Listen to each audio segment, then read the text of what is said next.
امریکہ کی تاریخ کی پہلی مسلمان خواتین ارکان کانگریس میں سے ایک نے حلف برداری کے کچھ ہی گھنٹوں بعد ایک تنازع کو جنم دے کے اپنی ہی جماعت کو مشکل میں ڈال دیا ہے۔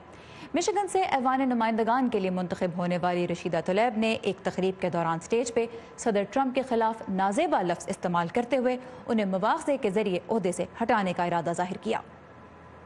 Your son looks at you and says, "Mama, look, you won. Bullies don't win." And I said, "Baby, they don't, because we're going to go in there and we're going to impeach the."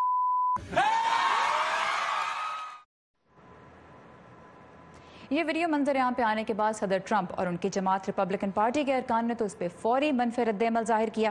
صدر Trump نے رشیدہ طلیب کے الفاظ کو شرمناک قرار دیا اور پھر ٹویٹر پہ کہا کہ آپ کیسے ایک ایسے صدر کا مواخذہ کریں گے جس نے شاید تاریخ کا سب سے عظیم انتخاب جیتا، کچھ غلط نہیں کیا، روس کے ساتھ کوئی ساز باز نہیں کیا، وہ تو ڈیموکریٹس نے کیا، اور کسی بھی صدر کے مقابلے میں کامیاب ترین پہلے 2 سال گزارے اور مقبول ترین ریپبلکن بھی ہے۔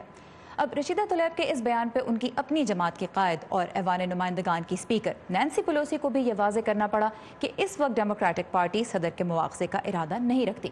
رشیدہ کی جانب سے صدر کے لیے نازیبا الفاظ کے استعمال پہ نینسی پیلوسی کا کہنا تھا کہ انہیں یہ زبان تو پسند نہیں آئی، لیکن وہ اپنے ارکان کی زبان بند نہیں کریں گی اور نہ ہی اس بارے میں انہیں کوئی ہدایات بھی جاری کریں گی۔